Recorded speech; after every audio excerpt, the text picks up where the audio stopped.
Folks, everybody, we're still waiting for a press conference to be over with. I need a quorum before we take up legislation, so we're just at a pause right now. Thank you.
We got Debbie. We should have 8, right? Yep. Count real quick. We got it. Yeah, you're 2, 3.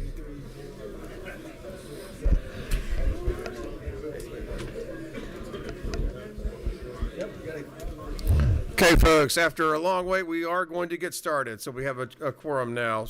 I'm going to ask, I know everybody, it's been a long day. There's been a number of competing schedules. I'm going to ask Chair Lady Darlene Taylor to come on up to the front here. We're going to hear House Bill 1234.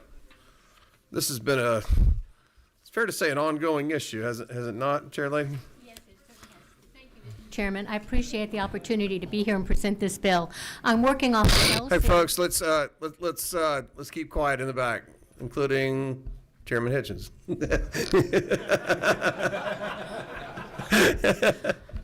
All right. I'm working off Go ahead. of LC 520970. This is a bill that has been presented and passed out of committee before. It's a very simple bill. It is allowing the state retiree life insurance to be able to assign the benefits upon a death claim. This has come up a number of times. Over the years, it's unusual. Most insurance companies will allow you to have the beneficiary assign the benefits to pay for a funeral. This is written very tightly, very succinct, where it can't be used for any other debts. It is specifically for the funeral services and those expenses. I believe the department is okay with the bill. There's not anything unusual about it. It's something that will help the family members at the time of settlement when a retiree has passed on. That's what the bill does. And Chair Lady, correct me if I'm wrong, but this, the issue of unpaid funeral expenses has been an ongoing issue in our state. Can you comment on that? Yes, I'll be happy to. It is unfortunate, and I will tell you, it really surfaced after COVID. We had a number of funeral services that were not paid, and the last thing we wanted was for a retired employee to have their family turned away, like, no, we won't take your insurance, and they would have trouble getting funerals. So we brought this bill to help stop that kind of problem. If you assign the benefits, and it is only for the amount of the funeral. If you have $15,000 in life insurance and it costs $10,000 for a funeral, then you would get 2 checks, one to the funeral home and one to the beneficiaries. So it really had become an issue, and the last thing we would want would be having a former employee and a retiree have this problem. And if I may, Chair Lady, I think this is the third term, not third year, but third term we're talking about this issue. Yes. In prior opposition. It has cleared up. We made it very succinct and very limited. We will not allow any other creditors. This is only for funeral expenses. I understand. The first light I had coming on was Representative Buckner. Are you 15, Debbie? Okay. I just want to make sure it had passed the muster of the funeral home caucus. Yes, it did. They are very happy with this bill. Thank you. Very good. Number 24, what's that? I'd like to make a motion to move due pass. All right, I'll recognize you in just a moment. Thank you for that. Number 17, Representative Lim. Yeah. Chairman Taylor, thank you for this bill. I remember it, and I'm just curious, just to clarify, whatever confusion existed, because if I'm recalling, this is very similar to the bill that we passed and sent to the governor, and he had his objections, but those have all been cleared up, even though it's the same. Thank you. It was a misunderstanding about what it would do. Thank you. Thank you. Okay, I don't see any other questions. Do we don't have any sign-ups for this particular bill, do we? Okay. We have a motion from the committee of due pass. Is there a second? All in favor say aye. All opposed? Passes unanimously. Thank you so much, Mr. I Chairman. know you need to get to your other meeting. Okay.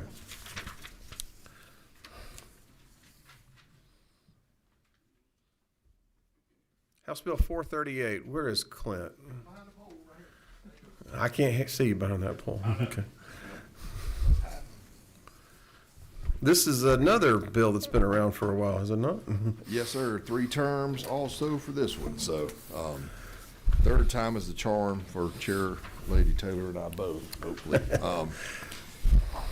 So, House Bill 438, working off LC 560281, and very simply, what this does is it would change, as you'll see on line 19, where it says in service with the Uniform Division of the Department of Public Safety. It marks out Uniform Division of, and it goes on to read Department of Public Safety as a sworn law enforcement officer, non-commissioned officer, or trooper.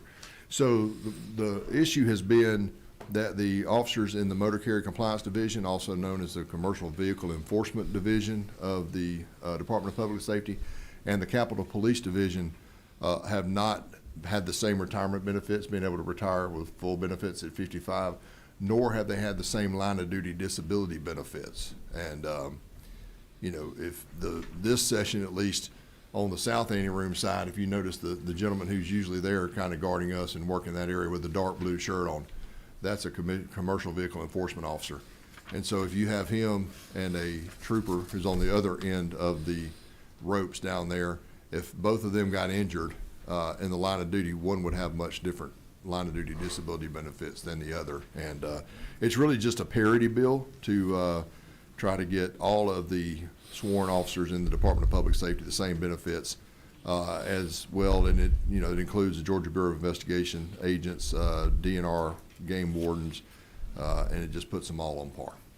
And I'm happy to answer your questions. There is an actuarial study. Assuming you have copies of it in there, but The committee was handed copies, yes. yeah. So if you look, it's you know, the total dollar amount and increase annual employer contribution necessary to maintain the retirement system in an actuarially sound condition is $661,000 per year.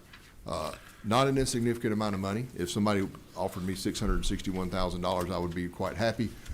But in the terms of our budget, it's 10/17 of 1% of our overall budget. So something that I think that we can afford to do, and quite frankly, we can't afford not to do.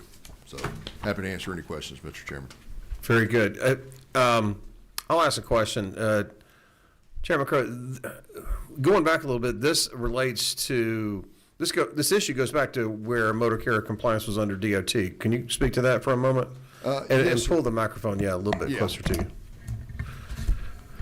Yes, sir, it does. And we have some members here, of course, the colonel's here, and several other members. The major of the motor carrier compliance or commercial vehicle enforcement division, unfortunately, is out of town, but we've got his number two back there. He's hiding behind the pole as well where you can't see him, but yes, sir, that's correct. And it, quite frankly, I think was an oversight. Most people I've talked to thought that this was already the case, and I did as well. I thought it certainly must have just been an oversight, but we've been trying to correct it, and as with a lot of things that involve retirement bills, there are sometimes there's a cost associated with it, and but I think all of the questions that we've had up until now and some of the hurdles we've had, I think we've got those cleared up, and we've got consensus among the folks now to be able to get this through this time.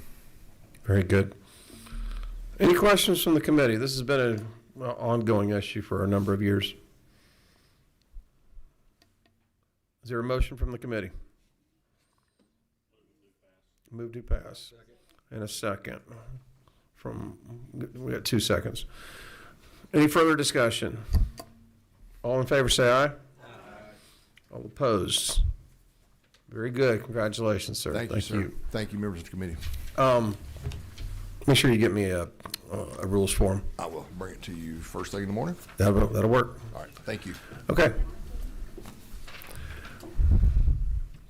Okay. House Bill 905, Representative Richardson.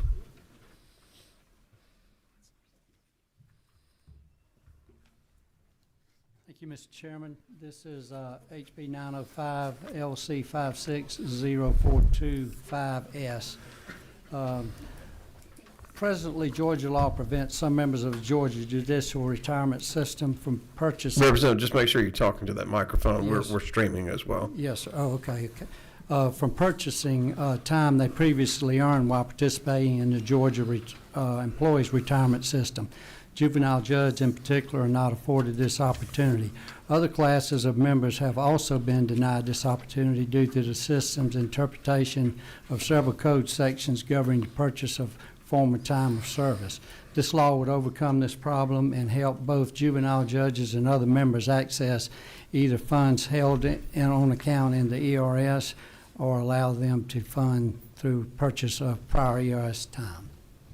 So this is where people have moved from one body and then going to the judicial, and they have 90 days to transfer, and several folks have reached out that they haven't, they didn't meet that guideline. So what this bill does is it opens it up and it gives them time to December 31st of this year to do that, and then it'll close up at that time.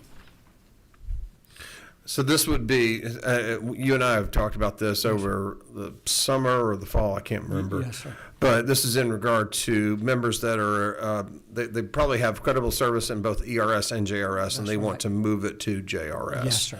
But it would be a non, and I'm looking at Mr. Potvin, this would be a non-revocable election, is that correct? That is correct, okay. Any questions from the committee? Not very vocal committee. Do I hear a motion? Got to do pass. Is there a second? A second from Representative Buckner. Any further discussion? All in favor say aye. Any opposed? Congratulations, sir. Make sure you get me your rules form. Things are moving pretty In the morning. quickly Yes, this time sir. of year. Thank you very much. All right. We're going to start the joint committee meeting here in about 3 or 4 minutes. We'll just be at ease for a few minutes.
Everybody have this? Okay. Go ahead and pass out the ERS. Okay, folks, we're going to get started with the joint meeting. I think we might have several senators that might join us and a few more House reps. I'm going to ask Mr. Potvin to come on up in regard to ERS and its overview on the plan. Jim, thank you for being here.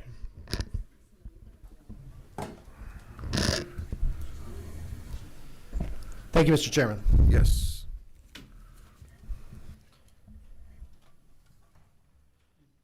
So I believe you asked me to start with a bit of a general financial overview and then maybe get into some of the more specific. That's right. Just an overall update on the ERS, like you and I talked about, and Ms. Moody as well. An overall of the plan. It looks like you've got that here, as well as how we're closing the gap on various things. That's correct. Thank you.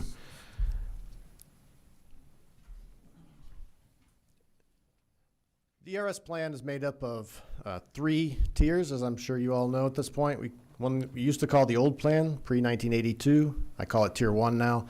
The new plan from 1982 to 2008, I call that Tier 2 now. And then the GSEPS tier, which has been in place since January of 2009. I'm going to be speaking primarily about the pension portion of the GSEPS tier and the new plan as well. Most common, when people ask me, how are we doing? The most common metric that we use is called funding ratio. It's the ratio of assets to the actuarial liabilities of the system. 100% funded ratio means that you have an amount of assets that is equal to what you project the liabilities to be over time. As of our most recent actuarial valuation, which is the June 30, 2024 valuation, we had a funded ratio of 75.9%. That was up from 72% the year before. And I'll get into some of the details behind that in a moment. Our next actuarial valuation, the June 2025 valuation, is expected to be received and approved by the board in April of this year. I've seen some preliminary projections for that, and we expect that the funded ratio for that valuation would be about 82, maybe 83%, somewhere in that neighborhood. This marks an important milestone for us, exceeding the 80%, and again, I'll get into that, the reasons why, in a little while. But we have made a concerted effort to get to that point over the past few years, and it looks like that's going to bear fruit as early as this year. I just thank you for that. I just don't want to skip over that, but I know we're below 100%, but that's a significant jump for the amount of assets and future liabilities that you're talking about. Usually these things move 1, 2, 3 percentage points maybe. You're talking about moving from 75 to 82? That's correct. So about a 6 to 7% jump in 1 year, which is the largest increase that I can find for any year going back at least 30 or 40 years in our history. So okay. Yeah, it is an extraordinary. I'll stop interrupting. It is an extraordinary result for 1 year, yes. The employer contribution rates, they're relatively high compared to our history, but they have been stable for the past 5 years, and we expect that trend to continue going forward as well. Total number of active members, we're at about 58,000 or so at this point. That is up from 52,500 about 3 years ago. It can be said, I think with some certainty, that the initiatives that have been implemented statewide, things like pay increases, some increases to the retirement, other things, have had a positive impact on our ability to recruit and retain, at least in some areas. I know that there are some areas that still have gaps, but we are painting with a broad brush, seeing some clear signs of improvement in that area as well. Total number of retirees that we have in ERS is about 56,000. All but about 1,500 or so of those are from prior to the GSEPS tier. So we're talking about Tier 1 and Tier 2.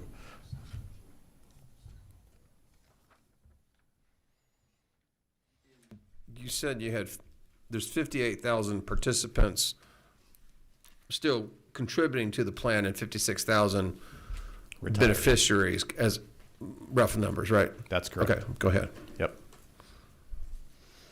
Moving to the next page, some of the key assumptions that we make in order to do an actuarial evaluation to calculate liabilities involve things like a rate of return, an investment rate of return assumption, which is currently 7% for us. That is down from 7.5% about 10 years ago.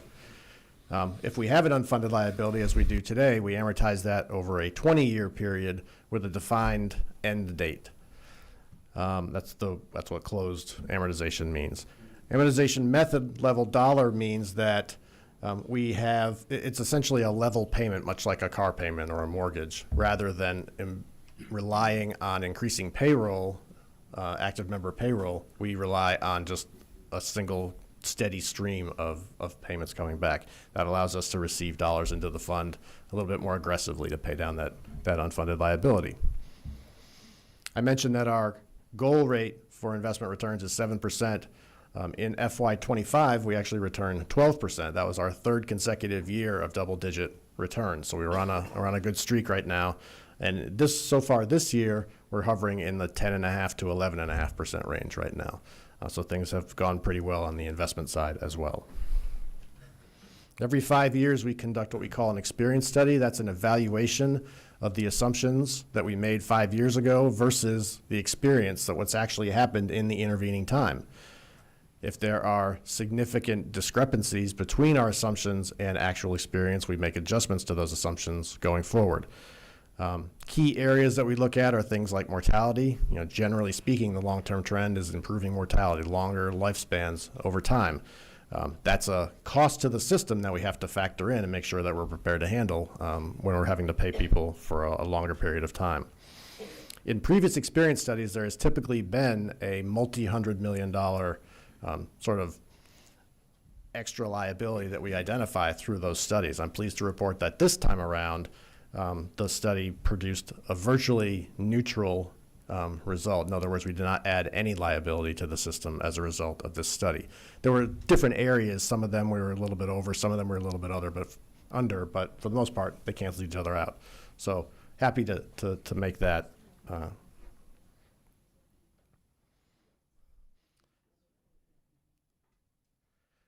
One other item to note in the experience study, in 2022, for the first time, we established the beginning of pre-funding of a cost of living adjustment for the first time in our history. The amount of funding that we received at that time enabled us to create a formula that allows for an average 1.05% COLA per year. Because our funding position today is better than it was when we first established the COLA, and because the formula in part reacts to the funding position of the system, the average expected COLA payment with no changes to the formula actually improved slightly from 1.05% to 1.15%. It's a small step, but it is a step in the right direction. And as our funding continues to improve, that will continue to increase slightly as well. On the next page, I have a little chart that shows our funded ratio from the years 2018 to 2024. Those are fiscal year ends. Those are the valuation numbers for each of those years, basically during the current administration. Again, most common metric that we use, but if you look at just the chart as it is there, the funded ratio has stayed in a pretty narrow band between about 72 and 76% over that period of time. Doesn't look like a lot's going on there, but I would tell you that just looking at the funding ratio doesn't tell the whole story. There's a lot going on underneath that. What are those? Well, I'll go down to the next slide. We've made a significant number of improvements to the underlying actuarial assumptions over the course of that 7 or 8 year period. We've reduced our rate of return assumption from 7.3% to 7.0%. That same assumption doubles as our discount rate for future cash flows. So again, as you lower that number, the higher your liabilities tend to be. But we felt that was a necessary step in order to make sure that we were funding on a conservative, fiscally responsible basis. Our amortization period for paying back unfunded liability, we've reduced from 25 to 20 years. Again, a little bit more aggressive posture in terms of getting money back into the system. I talked about this a second ago with the experience studies, but we've had 2 during that time period. And the first one, the mortality rate improvements cost the system about $450 million. It's a bill we're happy to pay, of course, but the point is that we had that and a part of the story of the flat funded ratio. And as I mentioned, COLA pre-funding also began during that time. So a lot was going on underneath the surface to produce those relatively stable-looking funded ratios during that period of time.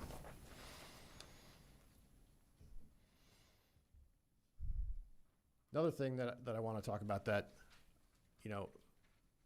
it seems self-evident, right? We ask for a contribution rate, the state pays that contribution rate to fund the system. But as I've noted on a number of occasions, the level of commitment that the state of Georgia has shown toward paying its actuarial bills with respect to ERS and other systems is something to be remarked upon. We receive at least 100%, and in recent years we've gotten significantly more than 100% of our actuarially determined contribution every single year. So in years where we've had to raise the contribution rate, that bill has been paid. In years recently where the contribution rate has been stable, a little extra money comes in, and we get an extra contribution. So I'm very grateful and appreciative of that support, and again, I don't want to take it for granted. We did specifically increase the ADEC by about 5 percentage points to begin that COLA pre-funding that I mentioned earlier. The equivalent of about $150 million a year extra that was added to our ADEC for the sole purpose of funding these COLA payments. The two extraordinary $500 million contributions that were designed to improve the funded ratio to get us to that 80% mark. And I should also mention that there have been, if we count FY27, it's in the base budget, I understand, there have been 5 appropriations in the last 5 years to provide a total of about $144 million to us to provide one-time checks directly to retirees. So this will become, in FY27, the 5th straight year that we will have provided some form of one-time payment to retirees. I alluded to this before, but it's worth noting our investment experience year by year during this 7-year period has been quite good. It's been a nice tailwind for us as we look to improve our funding position. We only have 1 year of below zero returns, and 4 out of the last 5 have been significantly above our target rate of return of that 7% that I mentioned before. The average for the 7-year period is approaching 10%, which is quite extraordinary.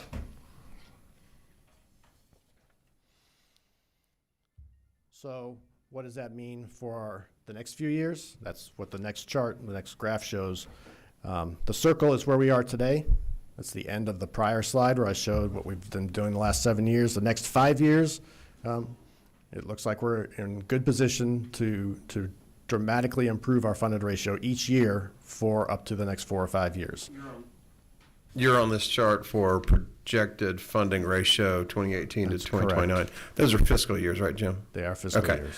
And a lot of that is led by 2 things, the $500 million cash injections in the prior 2 years, and the investment returns of being above what was expected, correct? Those are the 2 biggest items. That's correct. Okay, I'm sorry, go ahead.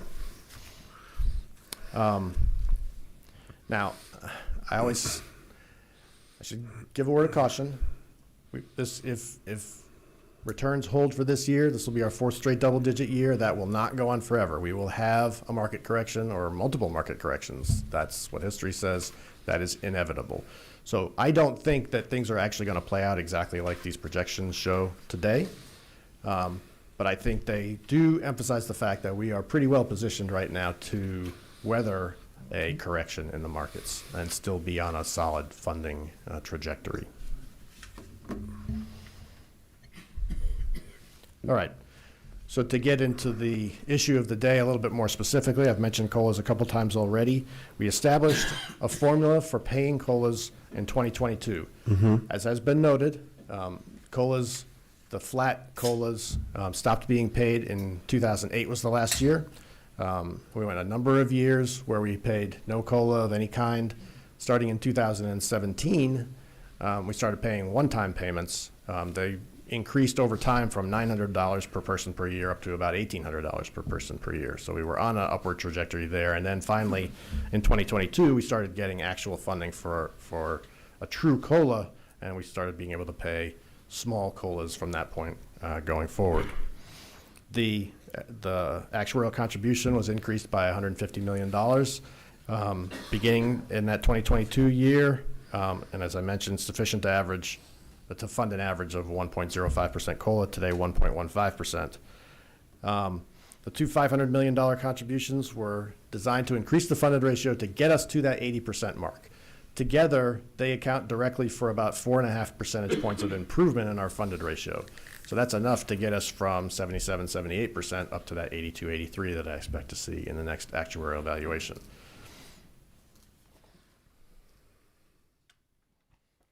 All right, moving past the slide deck, there's a table, looks like this, the first page past the slide deck. I don't know if I have the, this right I think here. it was Okay. part of the I'm sorry, part of go the ahead. packet. I want to highlight this quickly before we move on. I've heard it said multiple times today that ERS hasn't done anything for its retirees in 18 years. Not only is that factually false, but there's an implication there that we are not attentive to, we are not responsive to, and we are basically ignoring what is clearly a problem of not being able to pay COLAs to our retirees. We are, in fact, well aware of that problem. We have been taking active steps to address that problem. Those steps have been incremental. They are not what I would call the final solution to those. But if you look at the table beginning on FY 2017, I believe you can see a pretty steady progression over time from smaller one-time payments to larger one-time payments to finally beginning true COLAs in conjunction with one-time payments. And the most recent of those one-time payments has been the largest in the last 4 years. So the board, the appropriations bodies within the General Assembly, the Governor's Office of Planning Budget have all worked extraordinarily hard to get us to this point. We are not, again, I will say it again, we are not at the final point, but we are at a point that allows us to continue to take steps in the direction that we want to take. And I'm going to describe how that COLA formula actually works for you so that you understand the levers that we're pulling and that we're relying on to help us determine what is responsible to pay as a COLA. And that's from this COLA calculations example That's handout, correct. right? That's Okay. correct. Does everybody in the committee have this?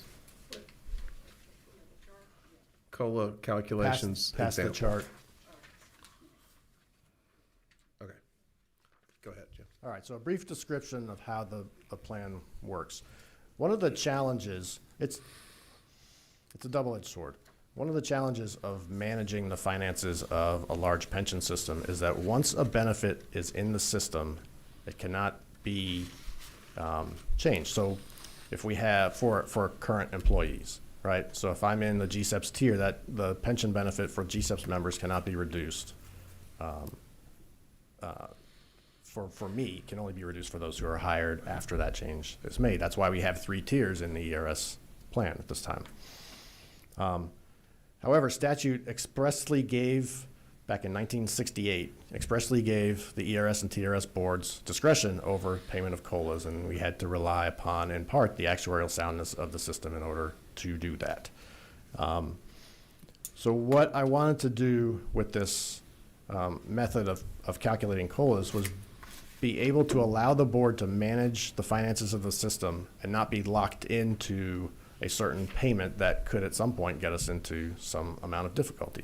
The reason that the GSEPS tier exists today is because somebody, some powerful somebodies, wanted to get rid of DB plans altogether back in the 2007, 2008 time period. They were unsuccessful with that, and the GSEPS tier is the compromise that arose from that. But I want to make sure that we don't put ourselves in a position where somebody comes to us and says, well, we think that the best solution to all of this is to just get out of the defined benefit plan business. I think that would be a terrible mistake overall. So the board's in place so that it can manage those liabilities going forward, and we have the opportunity to do that with COLAs. And we're going to do that based on 3 key variables. One is recent investment experience, and by recent, I'm basically talking about the last 5 years average investment experience.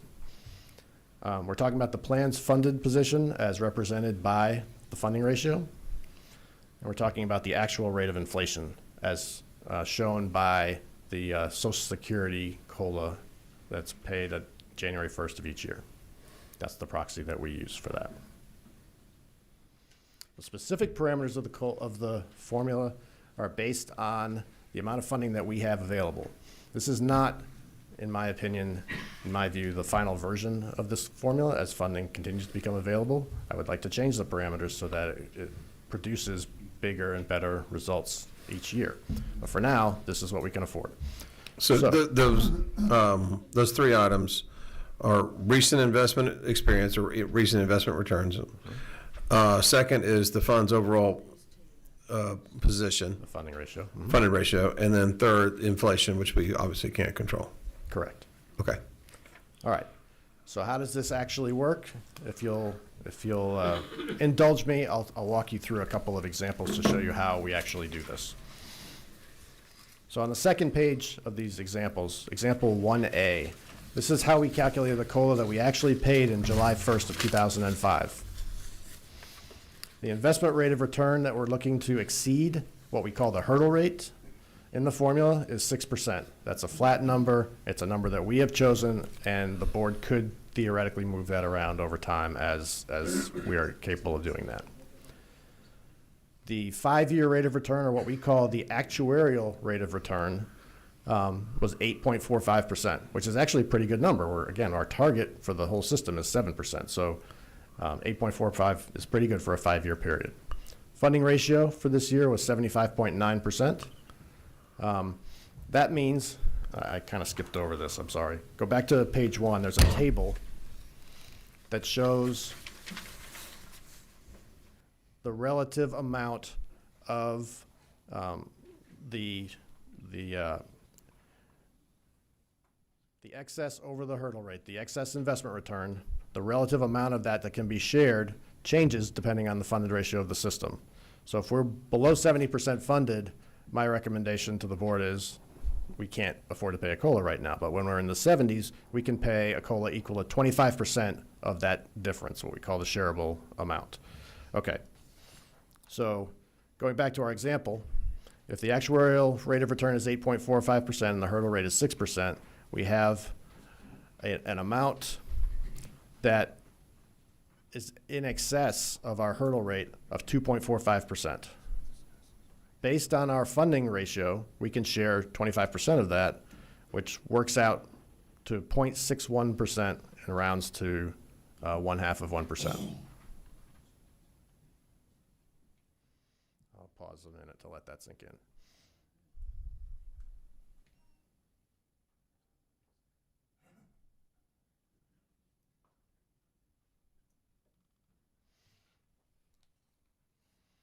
Let's go to example 2A.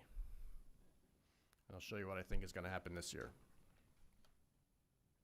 The hurdle rate's still 6%.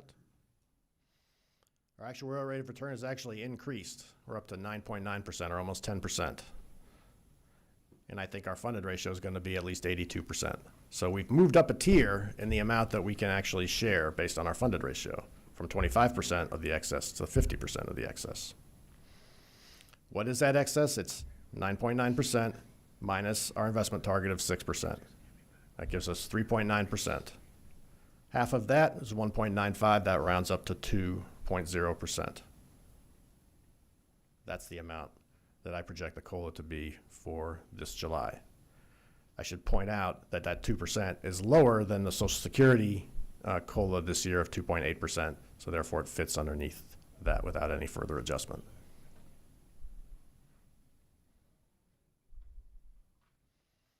And that's it. Over time, our funding position in the system is going to get better. The formula will naturally produce better results because we'll move our way up that funding chart. I hope to be able to make actual amendments to the formula to maybe lower the hurdle rate or make other changes to the system that allow for the calculation to become greater.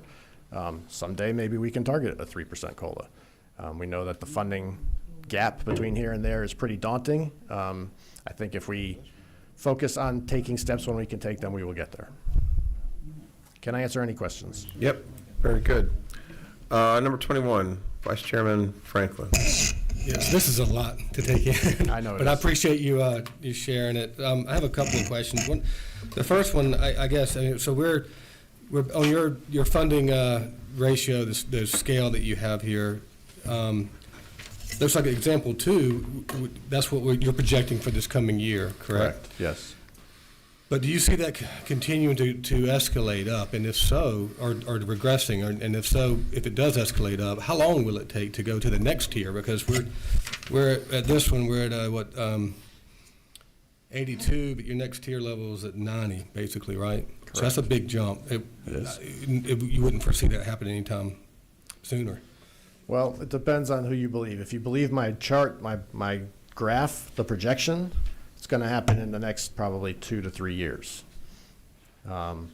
If we have a correction, then all bets are off as far as that's concerned. I'm not sure. Well, that's encouraging. Yeah, I don't want to make it sound like I'm promising that, but we are on a trajectory right now that suggests that we will get there sooner rather than later. Okay, my second question I have is totally, it's a little bit separate from this, but it goes back to your chart that you have here. And I'm just curious, how did you come up with, how are you calculating rather your investment returns? You're at 12% this year, correct? 12% for FY25, yeah. Okay, and you projecting that to going down to 10, is that right, next year? No, our FY26 year-to-date number is currently in the 10 to 11% range. Okay. It could end up anywhere from here, but so far this year we've earned 10%. Oh, I see what you're saying right here. And you don't have any projections for 27, you can't do that. I won't do that. I mean, there's no point in me doing that. I got you. Okay, thank you.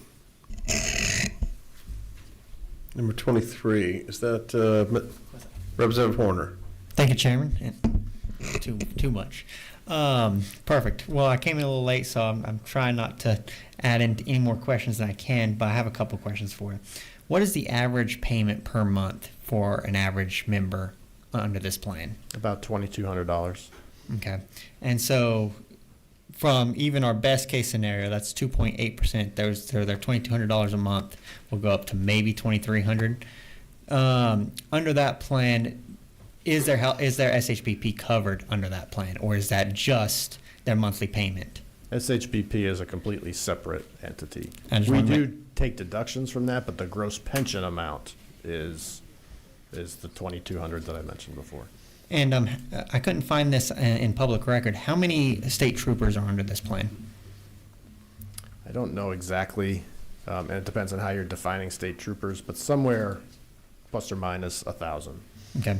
That might be positions and not actual troopers. I'm not sure. Do we? And again, just because I couldn't find the data, so that's why I'm asking these questions for you.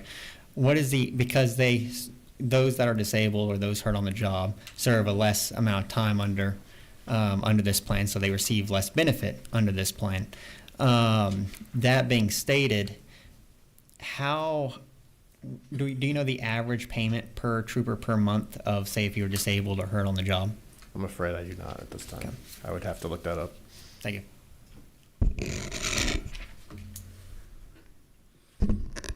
Okay, other questions from the committee? No, I don't know who number 17 is. Is that 17. Senator Orrock? Is that right? Thank you very much. It's been a long day. Yes, it has. It's not over yet.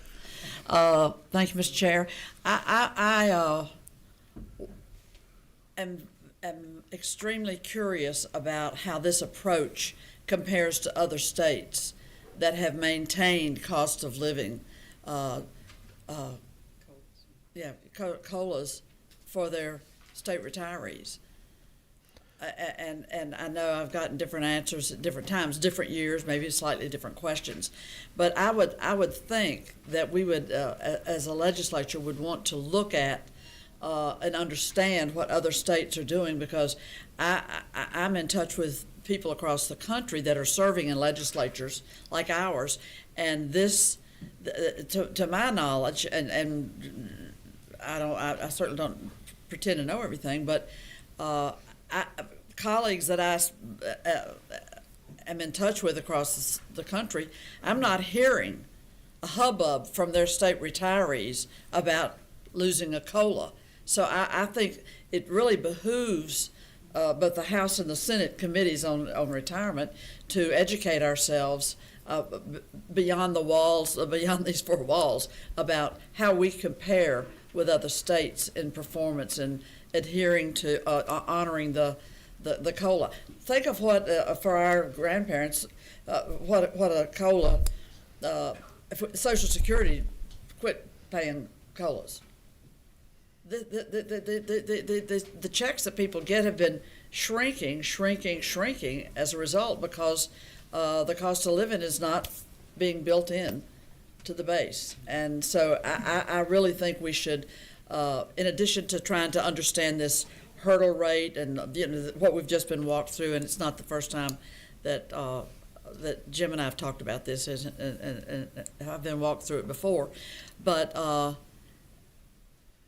does that seem like a reasonable approach? And I don't know what Mr. Potvin, what information he has. He says one or other two or three states, or between 1 and 3 states are doing this kind of approach. Is that what you told me? I don't know the exact number. It's not a large number that are doing a variable COLA similar to this. And with any of these questions, there's a gamut. So I would suggest that 2 of the very best funded systems in the country are Wisconsin retirement system and South Dakota's retirement system. Both of them have a variable COLA depending on where their funding position is. And in Wisconsin's case, they don't call it a COLA, but whatever they call it, they provide, up to 8 or 9% increases in some years and up to 4 or 5% decreases in other years. So they have a pretty radical, I think, approach, and that's not one that I would be willing to consider here. But the idea did not originate with us. I understood New Mexico to have something. I was working with our actuaries and asked them if there were anybody, and they came back with, well, here are some of the variables that sometimes systems look at in order to do this.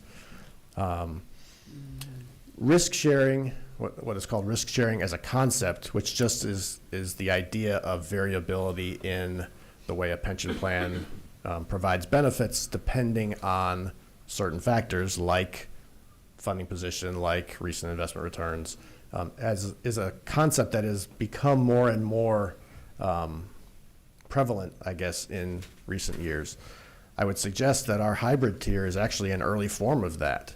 In a DB plan, all the investment risk is on the state, and in a DC plan, all the investment risk is on the individuals.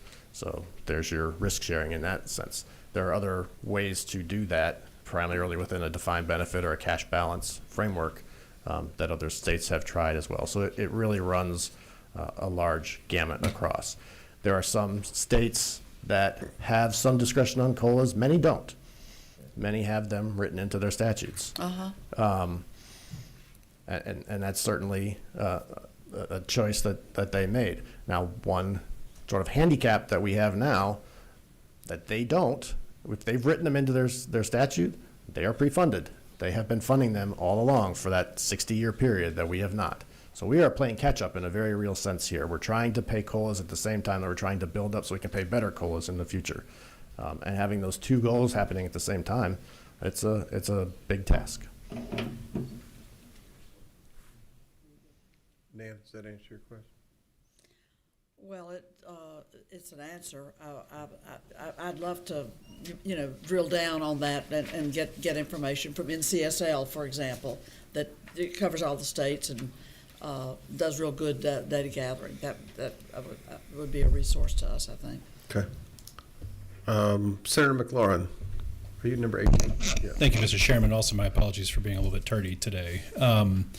Thank you, Mr. Potvin, for your testimony. And I just kind of want to make a global observation. I didn't really want to make this observation while we were trying to pass Senator Orrock's very good legislation earlier today, because I think the priority at that moment was just to get the legislation passed and then have this more fulsome conversation later.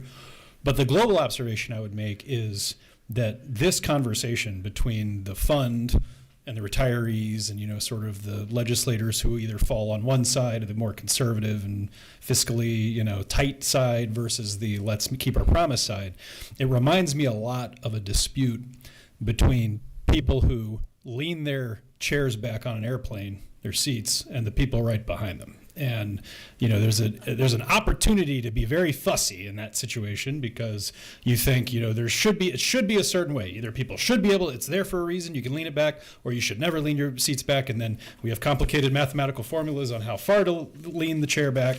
But the reality is that the airline built the plane that way. And I think if I can take your comments for what they're worth and tell me if I'm wrong, we would all love a world where we were funded at a level where we didn't have to nitpick the small percentage points and formulas. We would like to just have an abundance mindset about taking care of our people. I would love some more legroom, yes, sir. And we would all love some more legroom, exactly right. And so the elephant in the room here, and if you need to buzz me for talking points in 2026, please feel free. Sure. But the elephant in the room is we're having a tax relief conversation globally across the state. And the Senate wants to do income taxes and exemption conversation, 50, 100,000 with the rate cut, that we'd be blowing potentially a $9 billion per year hole in our budget. And that, to use the analogy, is how we're talking about constructing the airplane and how close together are these seats so that when you start leaning back a seat, does it offend your neighbor or not? And so, one thing that's, I think, a limitation of our committee system at the Capitol is that when we consider a bill or a topic in isolation at a committee, we very often feel like we're not responsible for the rest of the world of conversation that's happening outside of that bill. And I mean, how many times have I made noise in the minority where I said, there's a problem with this bill, and they'll say, well, that's not in the bill, Representative or Senator, and we'll have to take that up at another time. But I don't think you can talk about COLAs for retirees in this state and the unique posture we're in without having a conversation about the fact that the political powers that be this year are telling us that we have more money than we know what to do with at the state government level, and that we got to give it all back because taxpayers deserve it. And I guess my question is, are we willing as a body, Senate and House, Republican and Democrat, to have the courage to connect the dots here and say, well, the conversations we're having in Retirement Committee, Mr. President, Mr. Chairman, sound a lot different than the ones we're having on the Senate and House floor, where we're talking about we got more money than we know what to do with. So I would just, humbly, I don't know even who I'm dissenting at right now, Mr. Chairman, but I think the point I'm trying to make is we need to get our story straight. We either have more money than we know what to do with, in which case this conversation we're having today shouldn't be a problem at all, but so we don't. And so then we need to be honest about whether or not we can really defund government the way that is being proposed either in the Senate or the House when it comes to income tax and property tax revenues. I would like for us to have an honest conversation that connects the two. And again, it would be fully appropriate for you to respond to me saying, that's outside the scope of this conversation today. And that's normally how the committee goes. But I just wanted to flag that because I think this is a crazy thing I'm about to say, that if we all had honesty about what fiscal health really required, if we could all just work with the same set of facts about how to run government responsibly, I think we would much more naturally get to a solution, but I think we're stuck this year in some tax relief campaign politics. So I'm just shaking my fist at the sky, Mr. Chairman. I appreciate I'm hearing you. Your indulgence. Thank you, sir. Number 26, Chairman Turvin, is that right? My friend from the Senate, I don't know who we're talking to a lot of times, but to say we have more money than we know what to do with, in doing some of the things we've been doing, I don't think we have more money than we know what to do with. We at $14 billion, we've got enough for 3 months. Now to 10, we're down to about 2. And with one downturn of a pandemic or the economy, we're out of money. So it is the people's money, and I appreciate what you're saying. I know that, and this is very important to all of us, and we all hear about the COLAs, but I wish we'd get away from saying we've got more money than we know what to do with, because I truly don't think we do. We've been very blessed, and we're trying to return some of that to the people, but to your point, that we should maybe do that through some of these things we're talking about now. Thank you. Thank you. Anything else from the committee? Mr. Popman, thank you for putting this all together. I did have a couple of questions. What is the current, I was thinking AUM. So what is your current asset balance for the ERS? About $20 billion. About $20 billion.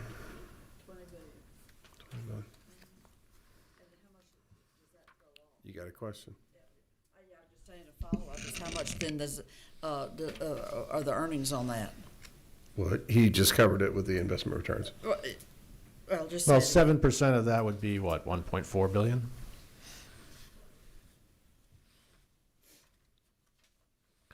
Is there anything else that you would, and the ERS board would prefer to see from us, from legislature, in addition to a cash injection, in regard to being able to pursue higher investment returns within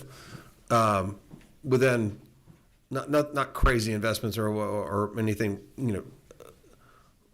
incredibly risky? Is there any other tools that we can provide to ERS for something like that? I think you and I have talked about that over the years. Yeah, we have. I appreciate that question a lot.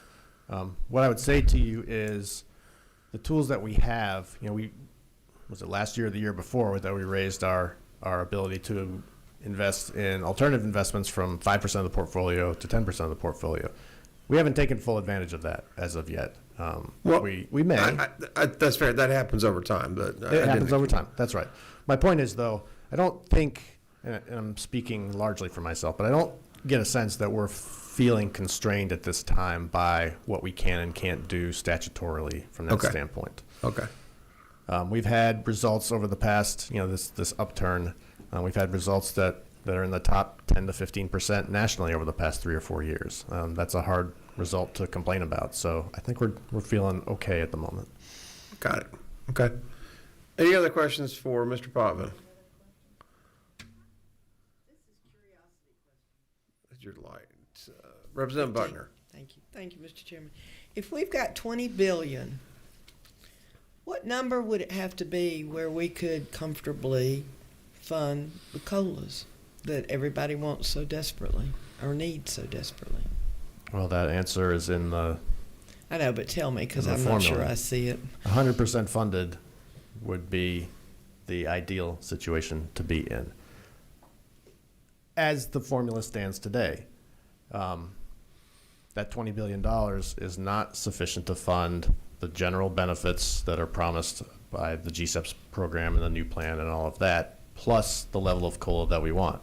So, I think Senate Bill 339 illustrates the cost of getting us from the COLA that we're at today, as illustrated by this formula, and the COLA that we want, which would require changes to this formula that the board could accomplish should that funding become available. So we're $3 to $4 billion away from being what I would call fully funded for purposes of paying the kind of COLAs that we want. So the questions that I've been asked are, and I don't know anything about what I'm trying to say, so it may not make a bit of sense to me or you or anybody else, but that there's a reserve fund that seems to be extremely full that could be used for some COLAs or one-times that have not been. Does that make sense to you, that there is a reserve for, is that part of the 20? It's not within ERS. Okay. So there's, all the money you have is the 20 billion? Correct. Okay. Thank you. Dan, just a minute. We have another question, number 23. Representative Horner. Thank you, Chairman. I actually had 2 quick questions for you. First one is the TRS is under a lower, and I know it's a different program, I'm just simply saying. TRS currently has about 70% unfunded, 30% unfunded liability and 70% funded. But they're a little bit higher than that at this point. Well, yeah, this year it's a little bit better, so I was just going off last year. I don't think so. But my point is they have a built-in 3% requirement every year to go up for their teacher retirement, and their unfunded liabilities is lower than ERS. As a percentage, yes. As a dollar amount, it's significantly higher. And on that note, how much, so of your investment portfolio, usually it's 70% inside all the different types of investments, and you hold about 30% cash. No. What's the investment breakdown? We're pretty much, our stock investments are usually between 68 and 73% of our total portfolio. That includes private equity. Fixed income might be 25 to 27%. It's not usually much cash, 1 to 2%, and only that just for liquidity so we can make our pension payments. Gotcha. Okay, thank you. I think I would just add that I think can I presume, or maybe I just ask the question, that your investment returns for 25 and expected for fiscal 26 are doing better because fixed income is not as much of a laggard in addition to equity outperforming market averages. Is that correct? That's fair. That's Yeah. fair. I mean, sectors within that obviously change. International is doing better this year than it's done in prior years, but yes, broadly speaking, what you're saying is true. Well, inflation just has such a horrible impact on fixed income investments and so forth. Senator Orrock. Thank you, Mr. Chair. You know, we've appropriated hundreds of millions of dollars to the retiree system. But when you look at it objectively, less than half of that has actually arrived in payments to the retirees. Isn't that accurate? Yes. Right. And so it seems like the message being sent to the retirees is that the retirees should bear the burden. And there's this amorphous fund, and then there are real people with real financial needs that are worsening, and they're supposed to just tighten their belts and live through it. I feel like I need to. That's what I I'm see sorry. is that, you know, just to finish up. I mean, I just see that that's the way the weights has been weighted that way, that the retirees somehow have to share the risk. That, you know, I've talked to people today that have worked 35 and 40 years as state employees, and over I've heard today, I mean, really countless times, that when they signed up, when they took the job, the 3% COLA was part of the deal. Heads are shaking. How many had that commitment made? Look here at this room. Okay. Right? Yeah. That may be so- what they heard from their local. That may be what they heard from their local HR, and I don't know the answer to that. But I will say this: the ERS board never pre-funded a COLA. That's a pretty clear signal of intent at that point. There's no promise made in a COLA that's not pre-funded. Now, the fact is, for many years, they were able to pay 3% COLAs because the system was smaller, financial conditions were what they were. But when things got bad in the 2000s, we hit a point where we couldn't do that anymore. And I gave you the numbers, I won't repeat them here, about where I think we would be if we had been continuing to pay COLAs all along. Let's just say dire straits. And I don't want to go there. I don't want to put us in a position where somebody's going to say, we can't afford to be in this business anymore. Mr. Botvin, you believe that the board, the ERS board, is going to adopt a position where we have a funded rate of about 82%, and that might happen in 2 months, right? Correct. As of June 30th, 2025. Correct.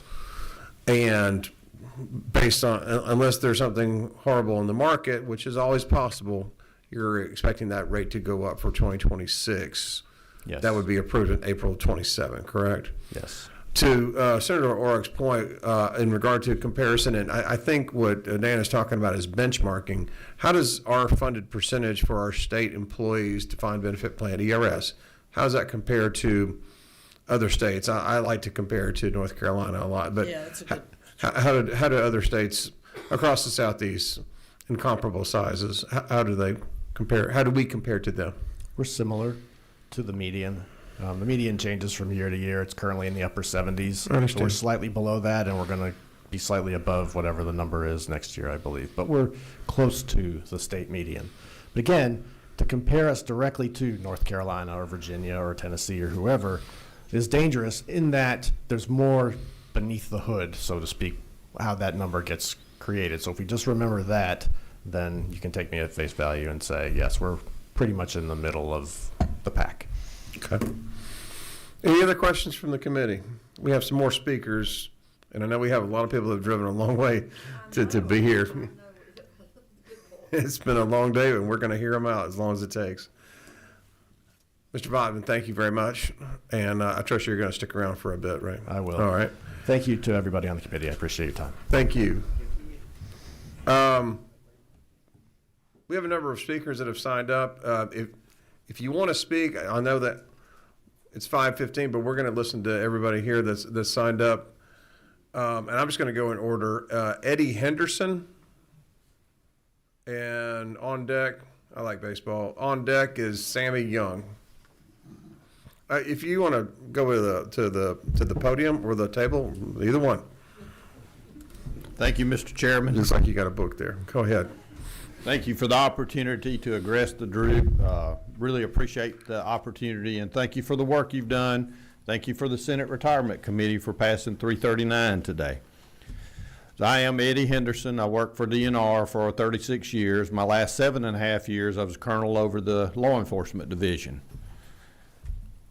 I've been retired for 7 years now. Very, very great job. Thankful for all the opportunities I had with that. And we want to thank you for what you've done with your continued work to kind of move this ball to get to a point where we got funding that's helping to get the fund where it needs to be, et cetera, et cetera. You got to think about the law enforcement officers, and we've got regular state employee retirees here. This covers everybody that we're talking about. But basically, we're kind of coming from the LE group. The state law enforcement officer retirees over their career significantly contribute to the safety in this state, but also the quality of life that we enjoy here. You know, Georgia is still, the #1 state to do business in for the last 12 years. You know, that's something very important that businesses look for when they're looking at a state. How safe is that state? What opportunities do we have there for our employees to be there? And that doesn't matter if it's a game warden, a GBI agent, a trooper, we all contributed to that. And as director of ERS mentioned, you know, he's heard a lot about 17 years we haven't had COLAs. And what I think you're hearing from that is we haven't had appreciable COLAs during that time. We've got COLAs, those have been appreciated.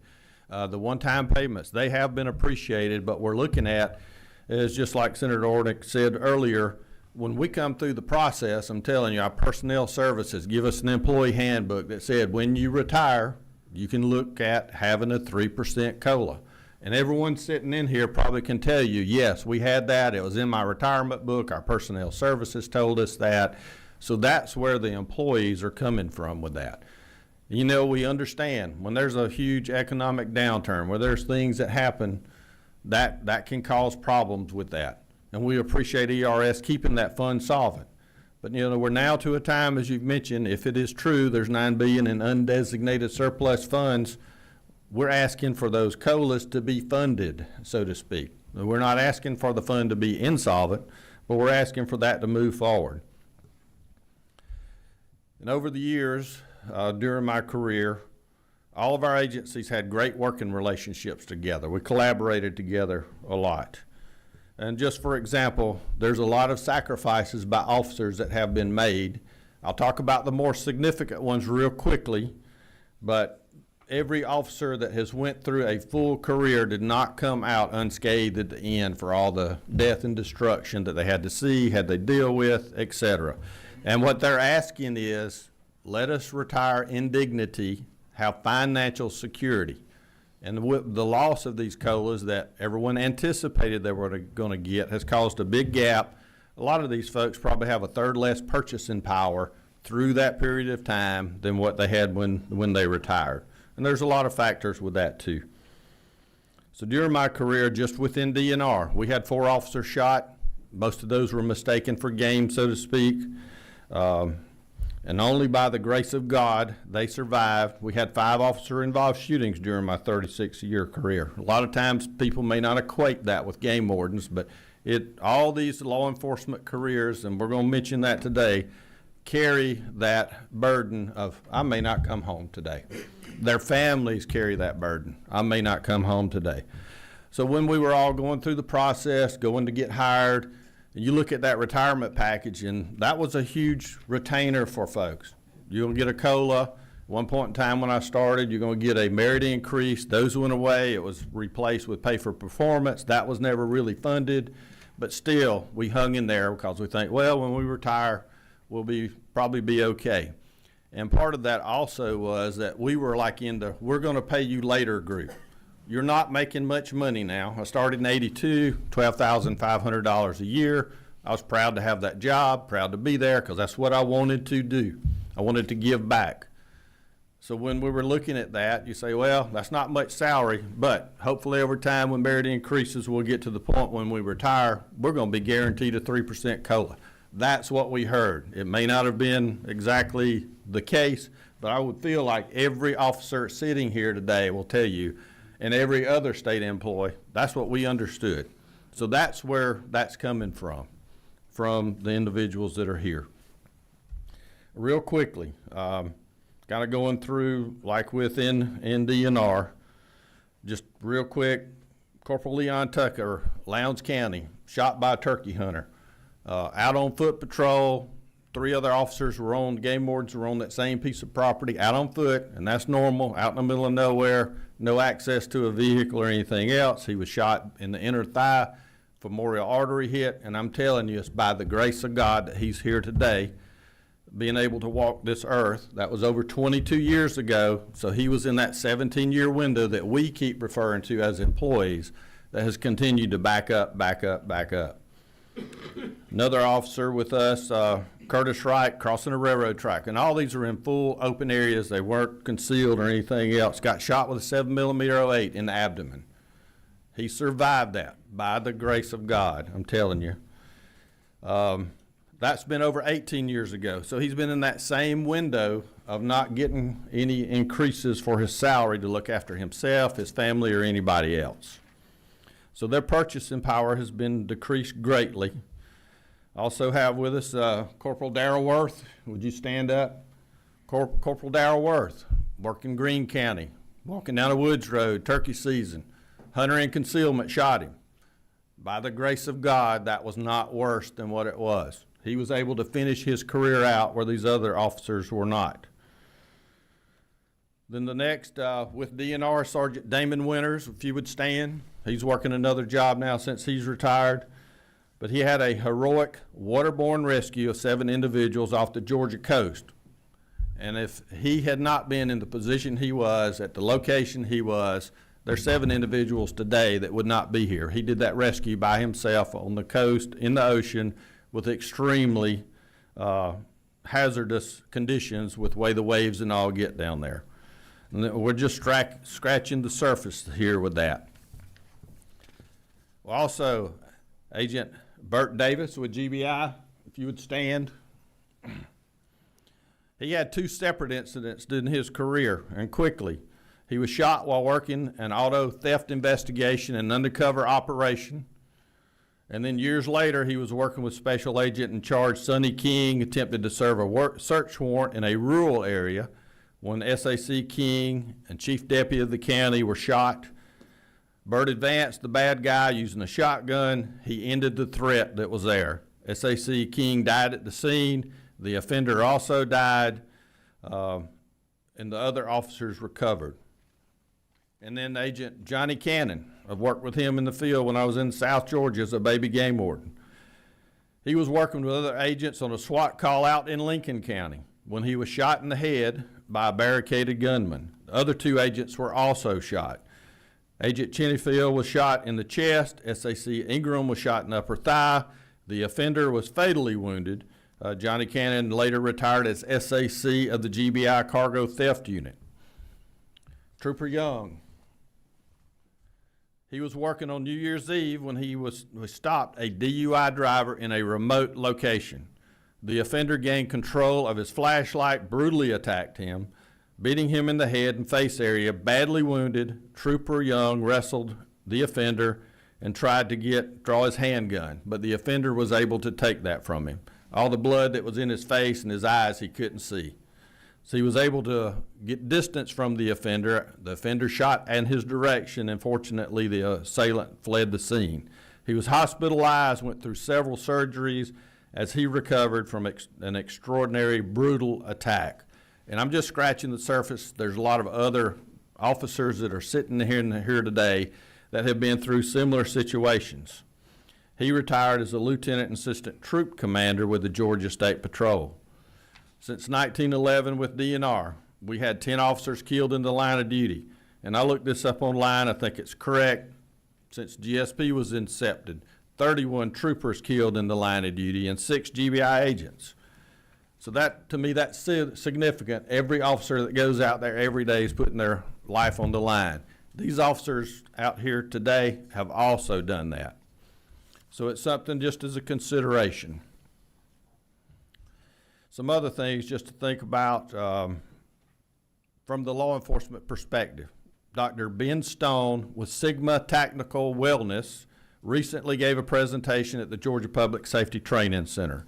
And due to a lot of the stressors that are associated just with the profession, life expectancy of LE officers is 57 years of age.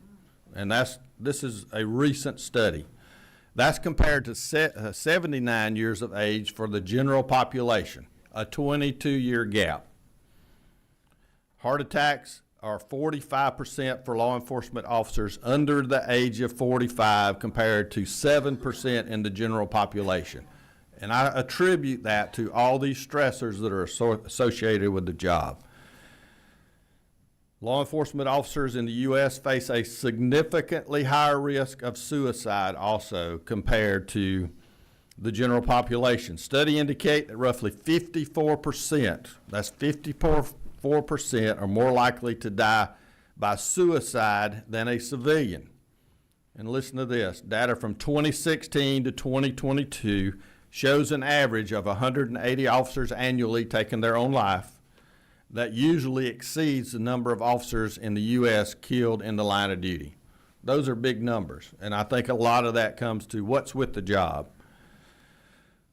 So with LEOs having a shorter life expectancy, most of them have more health-related issues. There's a lot of folks that would have been here today, but we kept hearing, we can't come, we got health issues that we can't make it.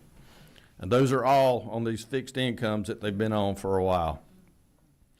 So what we're asking for again is just for that financial security for those that have given so much to protect the citizens of our state and let them retire in dignity in a location, in a place financially that they can.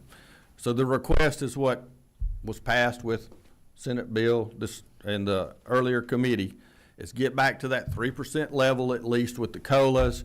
Again, I'm telling you, everybody here will tell you that when I went through my orientation to get hired, we were told we're going to get a 3% increase, and it's in an employee handbook. So that's where the employees are coming from when they make those statements.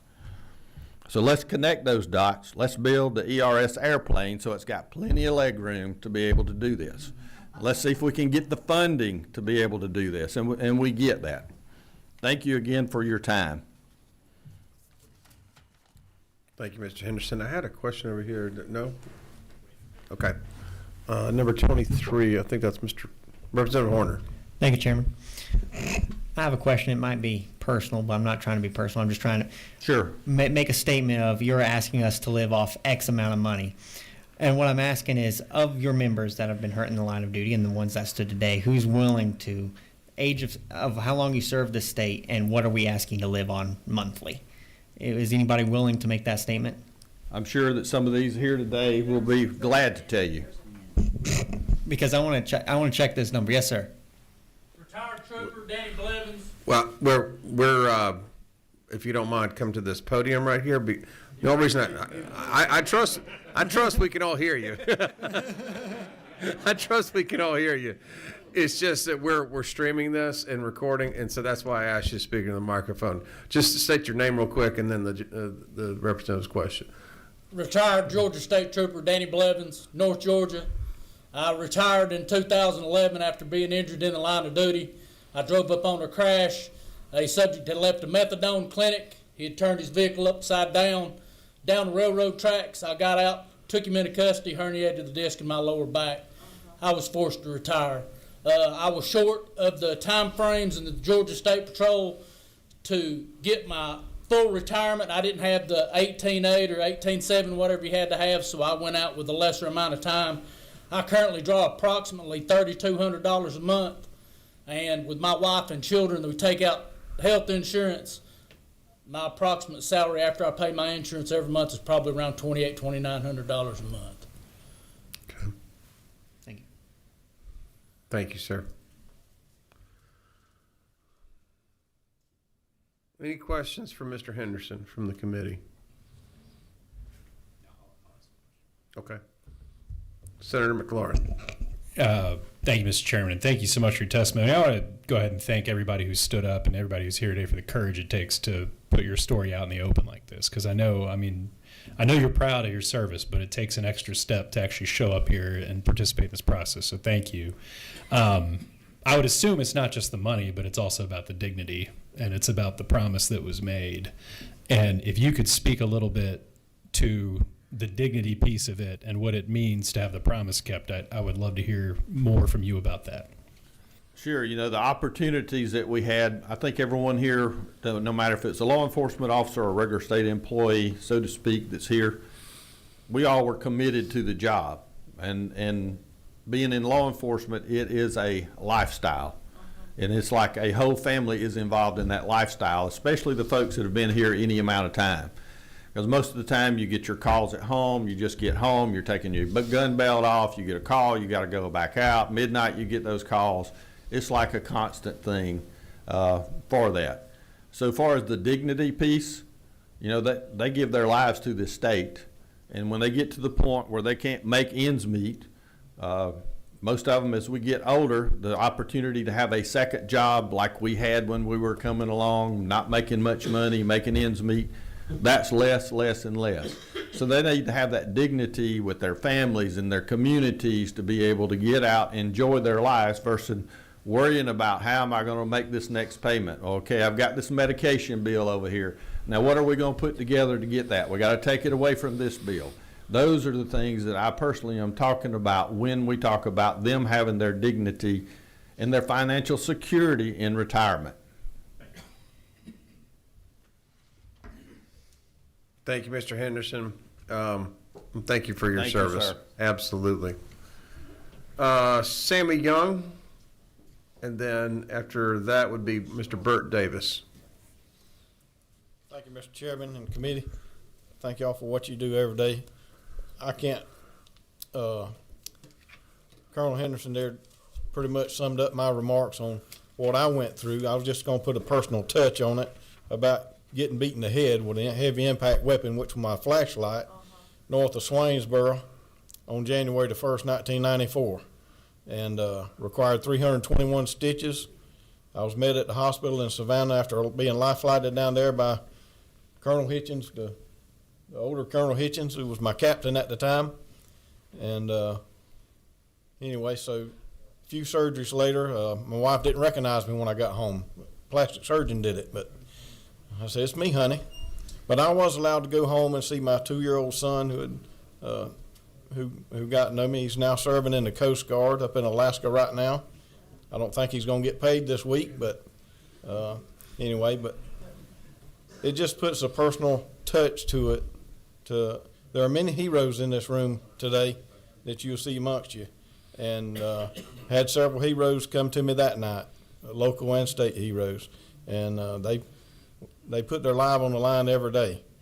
I chose to, after 31 years and 14 days, I chose to stay retired 2 years, went back to work. I'm now the chief deputy in Johnson County, Georgia, for a sheriff who was a retired trooper as well. So I'm still working today, been there about 5 years now, and look forward to going to work and helping him every day until I get to a point where I say I ain't gonna do this no more. Hopefully with COLAs in place. Right. Thank y'all for what you do. I appreciate y'all. Appreciate everything that y'all help us with. Thank you, sir. Burt Davis, and after Mr. Davis will be Daryl Worth.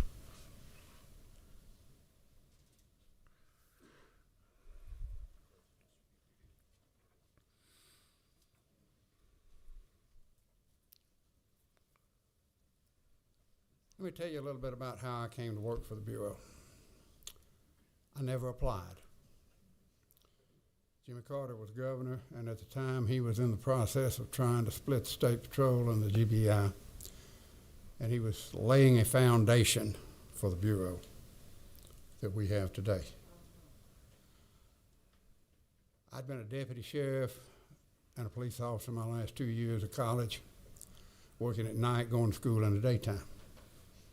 I got to be good friends with one of the people that he had recruiting people to come with the Bureau at a time when outside people were not hired in the Bureau. We were still part of the State Patrol, and I was actually hired as a trooper in November of 1971. That's how old I am. I was working with the Chattanooga Police Department after I graduated. I taught for a little while, decided I'd get out of that and get in something safer. Okay. And Paul Griffin, who was a GBI agent that was doing this, that was a very good man, showed up at my house one morning and said, "I'd like you to ride to Atlanta with me." I had on a pair of blue jeans and a fairly decent shirt, and I said, "Well, I'll ride with you. I'm off today." We got about halfway up here, and I said, "By the way, where we're going?" I assumed we were going to the crime lab or something like that. He said, "I'm going to the governor's office, and you're going with me. And then you're going to take the test for State Patrol in the Washington Trinity building, which they gave twice a week over there." I said, "Well, okay, I will do that." I met with Governor Carter for just a few minutes. They sent me straight on over there to take the test. I made, I don't remember, 96, 98 on it, something like that. Came back and we talked about going to work for the Bureau for a few minutes. At that time, I had been hired by the Chattanooga Police Department. I went through their academy up until the last week. They came to me in the last week because I had some experience, and they offered me a deal. This was a 20-year retirement system. They said, "If you will go to work for us undercover for 1 year, we will promote you to detective at the end of that 1 year."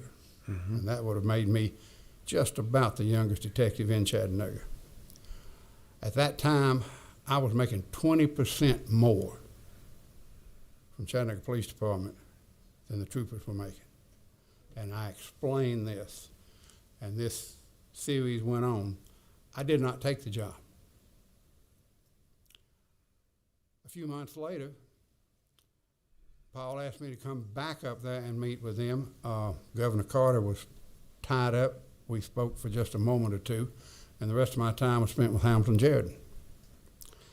And in that meeting, Hamilton Jerden assured me that if I took this cut in pay and came with the Bureau, that I would be one of the GBI agents sent to the field to do field investigations, have my own counties assigned to me, and so on. And I would be hired immediately because they had a semi-freeze on until the involuntary separation portion of the old retirement ran out in April the 1st of 72. Mm-hmm. I talked with them. They assured me that in the retirement, I would have a 3% COLA for the rest of my life after I retired. Now, that didn't come from a handbook or anything else. That came from the governor's office of an honorable man.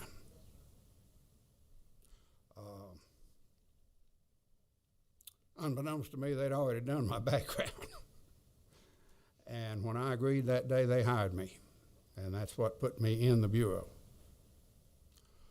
Now, he mentioned a couple of incidences that we had in my career.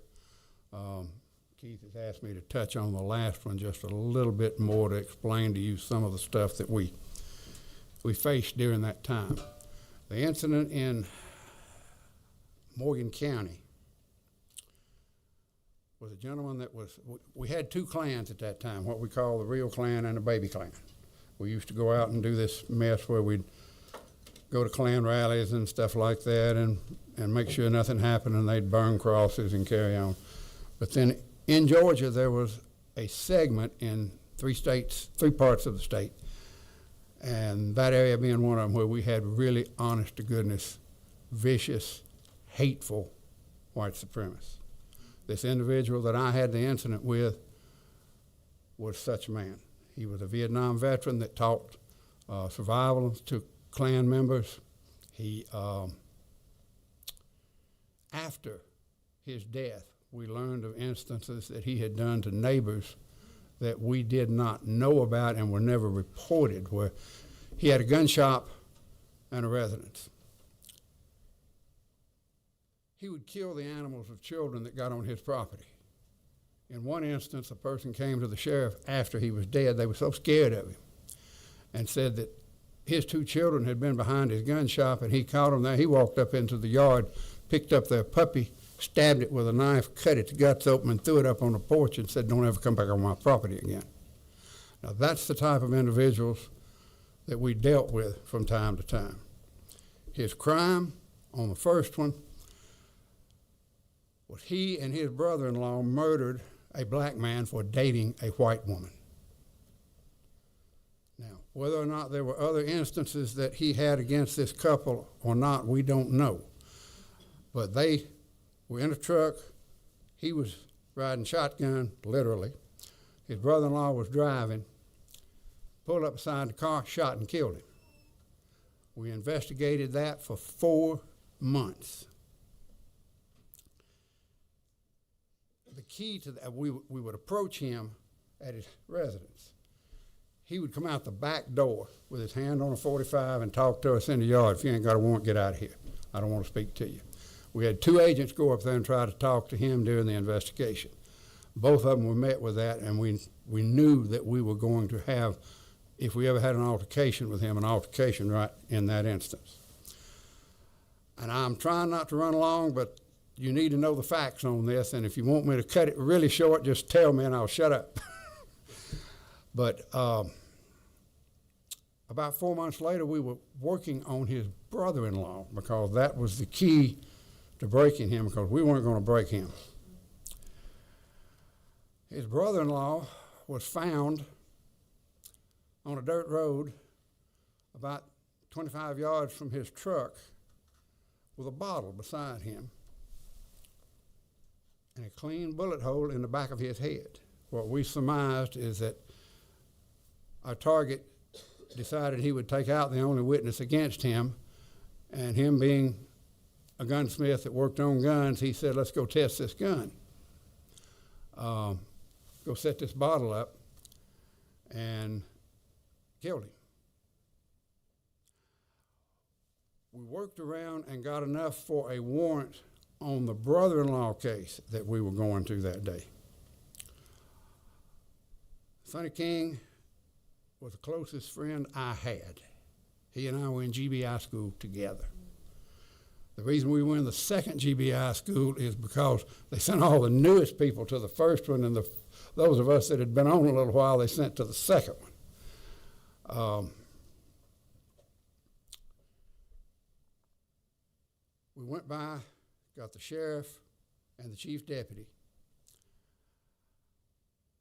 We anticipated the altercation taking place in the front yard, just like it had always been. Sonny, being my supervisor, told me to take a shotgun. He would place the car somewhere within 15 yards of where he was, or where we anticipated him being. I stood outside the door with the gun down where it couldn't be seen. And the old saying in the military is, you know, all the plans in the world are wonderful until the first shot's fired. Well, that's very true. We ended up getting him hemmed up in a gun shop. He was in the front door. We placed the car probably 15 yards from him. I asked Sonny specifically to put the chief deputy back there with the shotgun and let me go up there with him beforehand. And his statement was, "No, I want you back there with that shotgun." The last words that Sonny King said to me were, "If this thing goes to hell, you end it." They talked. The sheriff was on the right side. The chief deputy was on the left side. Our target was in the middle, and Sonny was in the middle. They told him that he was coming with them. He pulled a .45 out of his back, shot Sonny through the heart. Gosh.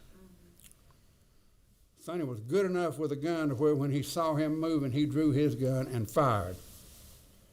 Grazed him right here. He then turned and shot the chief deputy in the arm. Fortunately, Sonny fell clear. Fortunately, the other two ran. Sheriff went that way, chief deputy went that way. That gave me a clear vision. I stepped out from behind the car, took one step forward, he fired one shot at me and went to the left, which is the only reason that the other three of us are still alive, because he had a fully automatic machine gun laying on the bench to his right that was loaded. I understand. Thank you, Mr. Davis. I know you probably have some more comments. We have a question, number 26. Not really a question. I want to just make a statement that I've got to leave, and I want to tell you people that appreciate your service very much.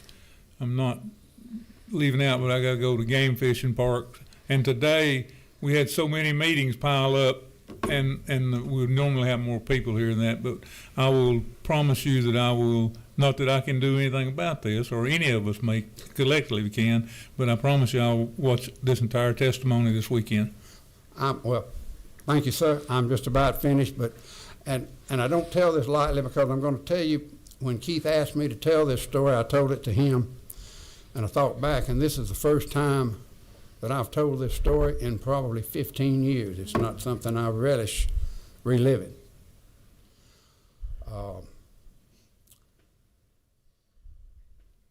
But the target moved to the left in the building. I fired my first shot through the wall of the building thinking I had him. Unbeknownst to me, there was a metal lathe there. I got one of the 9 buckshot in his arm, one in his hip. He stepped back into the door, fired 3 more shots at me, and I fired 2 more shots at him, and he had his hand on that machine gun when I dropped him. Now, in the back of the building was his pickup truck. In his pickup truck, he had 13, 14 guns, over 5,000 rounds of ammunition, MREs, and clothes. He knew we were coming. He had some type of leak in the courthouse. And we've surmised that he intended to shoot it out with all 4 of us and then go make some type of statement in the state of Georgia after that. Now, I'm not unique. Don't think that I am. All officers that spend their career in this have these black days and these black situations. It's not just something that I have. There are people in this room that have got the same thing. There's nothing special about me. But this is what law enforcement was at that time. And this is what we gave to the state of Georgia willingly. I'll add one other thing. I've often thought, Jimmy Carter and I got along well, what little bit I got to know him through Paul. He was a good, honorable man. I'm conservative. We did not necessarily agree politically, but we got along well for what little interaction that I had with that man, and he explained what he was trying to do with bringing the Bureau into a real prominent agency. And that's the reason I came with him, that and the promises that they made. And I've often wondered what he would think.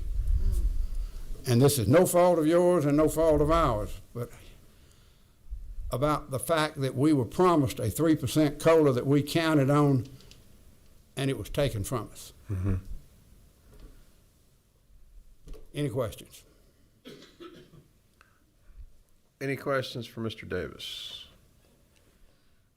Thank you. Thank you so much for your service, sir. Sincerely. Daryl Worth. Yes, sir. And then Damon Winters is our next speaker after that. Mr. Worth. Yes, sir. I'm going to be quick. If you're like I am, I'm ready to go, and I know you are too. But I appreciate your time. I appreciate the opportunity. Well, to this is speak. an important subject with some important people, but go ahead. Yes, and I'm a private person, so this is hard for me to kind of go back through. But I do want to tell my story because I know it's important. It's important for these folks that are back here as well.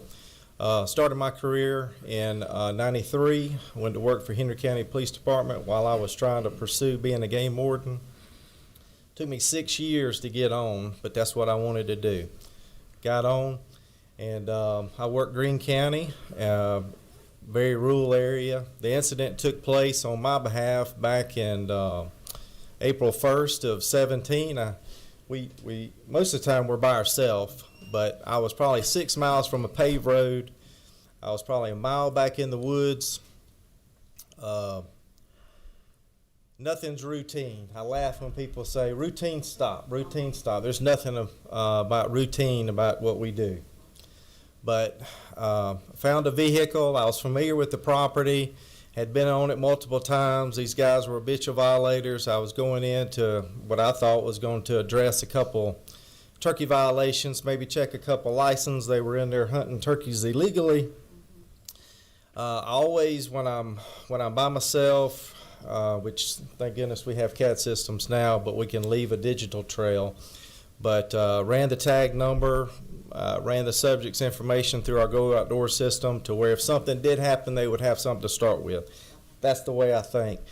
Got on my vehicle, started pursuing. I usually try to get to a location dealing with turkey hunters before they even get there. So that way I know how many boots I have on the ground, how many heads, how many people I'm dealing with. Because a lot of times these folks are in ghillie suits, you'll walk right, I've walked right by guys sitting with loaded shotguns or whatever and just miss them. But in this case, I rounded up the first guy, went down a logging road, and the logging road started forking off in multiple directions. Like I said, I was familiar with the property, so I said, we're going to sit tight right here. He's going to come back to his vehicle, and he's going to be coming down this road. And I was stationed to where I could see 100 yards down this way and probably 60 yards down this way. And I was just having a nice conversation with the guy. I look down the road and I see him, and just as soon as, and he was probably about 80 yards. He shot me at 82 yards. And I stand here before you. I believe in divine intervention. I don't fear death. I fear being a liability to my family. I don't want to be a burden to my family. But I'm going to share with you several things that happened. The Lord just was looking after me that day. But he shot me at 82 yards, 12-gauge shotgun, number 4 high brass. And I was in a pine thicket, and there was a pine tree growing right 20 feet from when he shot, which took the bulk of the shot. And that pine tree shouldn't have been growing there. Thank goodness the guy was hunting with a legal weapon, which hunting turkeys, shotgun. Thank goodness he wasn't hunting with a rifle that day. Just as soon as I heard pop, he knocked me back. I kind of got my bearings right. Just thankful that everything was fine. GBI investigated it, charged the guy. I look back, I find things, when game wardens get shot in the woods, it's mistaken for game. If I would have been shot on the roadway, it would have been aggravated assault. But, that's just the way it rolls. A lot of times we don't have the luxury of calling in Main Street and East Street and everybody knowing where we're at. But I've always had an excellent working relationship with the guys, the troopers in my area, the agents in my area. It's a brotherhood. But I appreciate it. I appreciate my opportunity to share my story. Thank you for your time. Thank you, Mr. Worth. Damon Winters. Yes, sir. Thank y'all for seeing me, allowing me to talk. Probably about the nervous I've ever been. That's okay.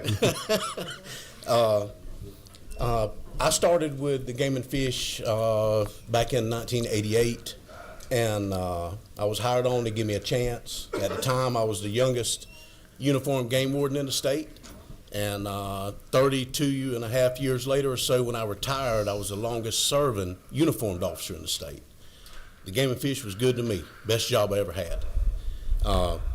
The situation that the colonel was talking about I was involved in, again, I just happened to be the guy that was there close to the boats, lived in the only law enforcement division house there next to the Sapelo dock, if anybody's familiar with that. We kept our patrol boats there at the dock, and so when the call came out about 2 capsized vessels in Sapelo Sound, people in the water, I was able to grab my boat bag that we all had ready to go just for this kind of occasion, jump in the boat and was en route pretty quick. Talking back and forth with McIntosh on the radio, they were kind of giving me some updates. One of the individuals on top of one of the capsized boats had a phone that worked for a little bit, so he was able to get some information to me. And so I made my way around there. What they were doing were fishing in a creek behind Blackbeard Island. Blackbeard Creek's known for good flounder fishing, reds, and that kind of thing. And it's normally no problem to get across Sapelo Sound out there to it and back, unless one of those storms kicks up. It was as rough as I'd ever seen it out there. I was worried once I made my way into the Sound. McIntosh was calling for an ETA, coasties were calling. I told them, basically it was rough out here. I'm getting there as quick as I can.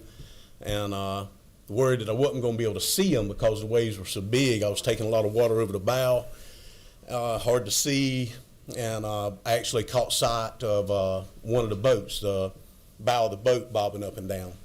So when I got to them, I had 7 people in the water, 3 adults, 2 men, 1 woman, a 5-year-old child, and then 3 teenage boys.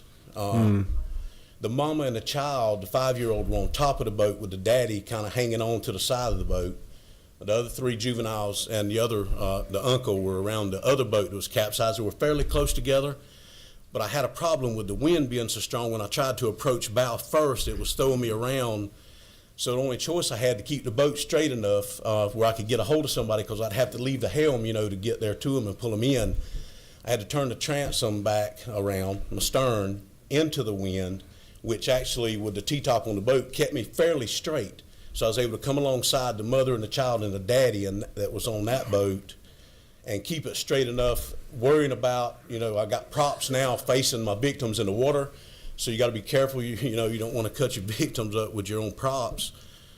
And then being able to leave the helm long enough to get them, because I was taking a good bit of water over the transom there, over the stern. And you got to be careful about pushing too much water into your exhaust, or it'll shut your motors down, blow your power pack, and everybody's dead in the water. So it worked out. I was able to pull alongside of them. I actually, she threw the 5-year-old at me, and I was able to get him.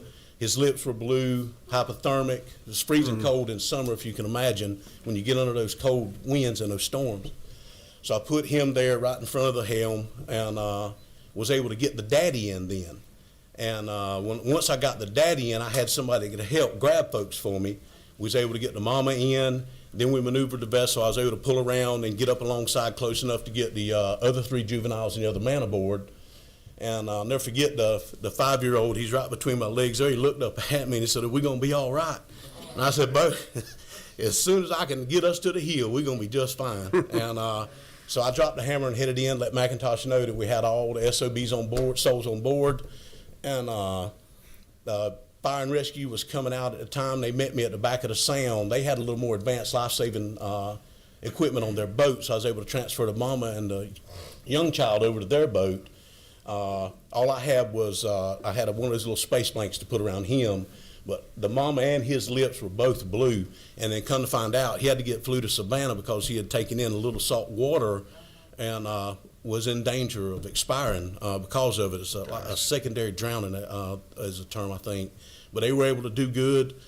He come back fine. The family was so gracious, and I a little uncomfortable with that. Like I said, I was just a guy that was there. Any one of my guys would have been there, would have done the same thing.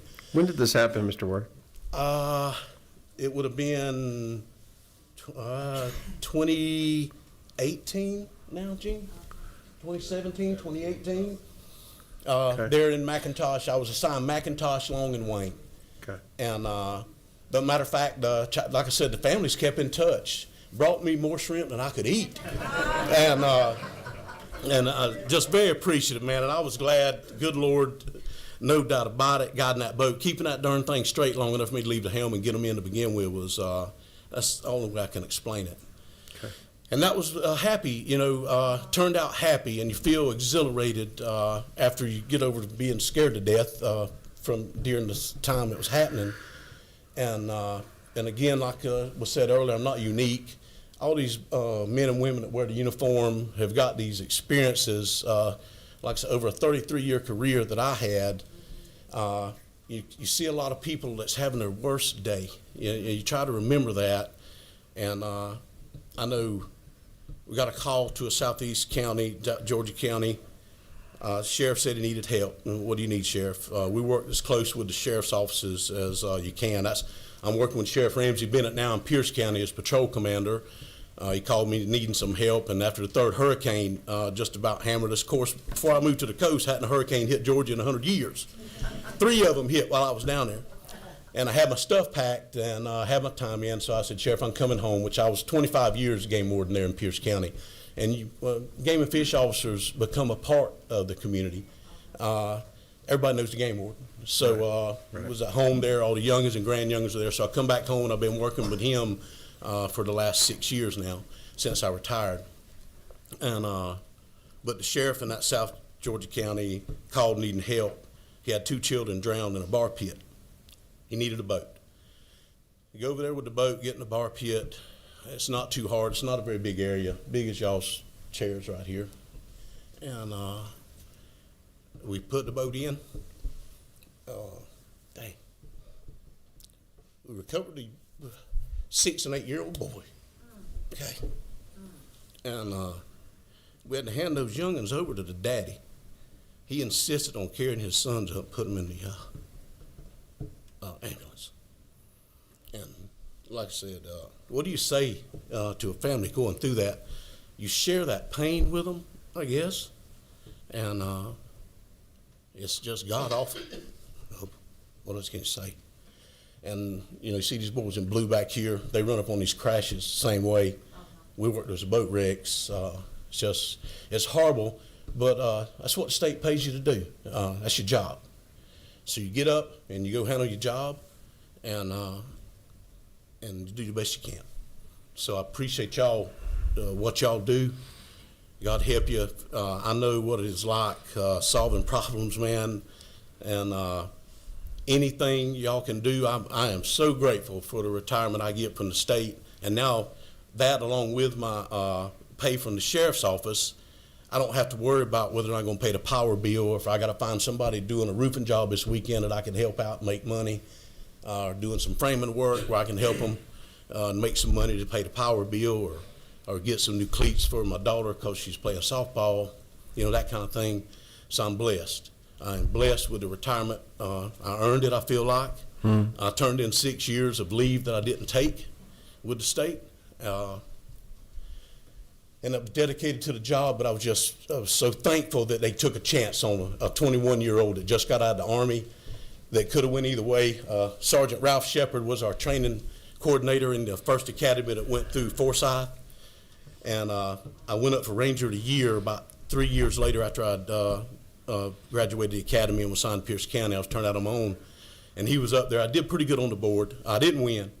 But he told me, he said, Damon, I knew you either wouldn't make it 6 months or you'd be one of the best we got. Good job. I appreciate that. I appreciate his confidence in me. So, Mr. Worth, we got a question for you, if you don't mind. Yes. Senator McClure.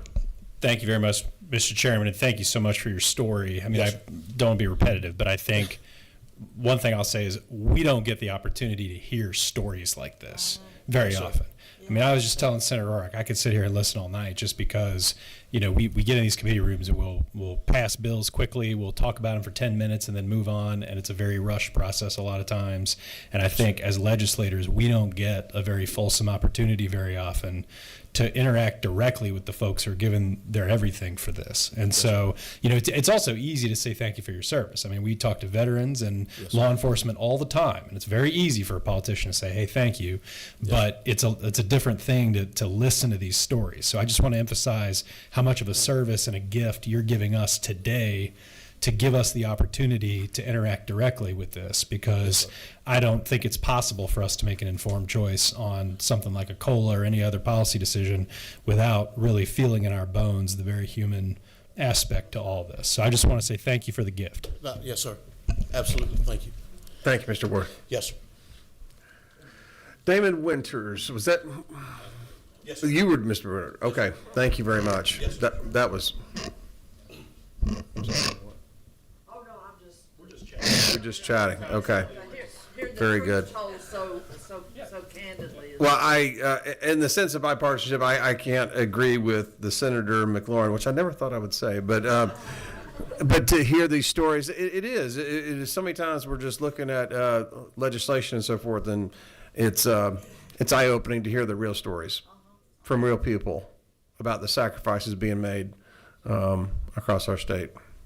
Vice Chairman Franklin. I just want to say one thing. I've spoken to a couple of you guys before in different meetings that we had, and I just want to thank you all for coming up here. I know we all do, but what was enlightening to me is that everyone that came up here to speak referenced a divine intervention, a higher power, a God stepping in. I could tell that everyone had a very strong faith, and I think that living your lifestyle, living the job that you do, you would have to. You probably couldn't make it without it. Or if you didn't have one, you'd get one quick, I would assume. But we do have a busy days and all this, and even after this, we're going to another meeting. But I want to tell you, this has been a highlight of my day to hear these stories. And I know I could speak for all the guys up here, the representatives and the senators up here. I truly appreciate y'all coming up here, and don't think that it's not falling on deaf ears, because we hear what you've done for the state, and the state needs to keep the promise, in my opinion. But I appreciate you guys. Thank you for coming up. Absolutely.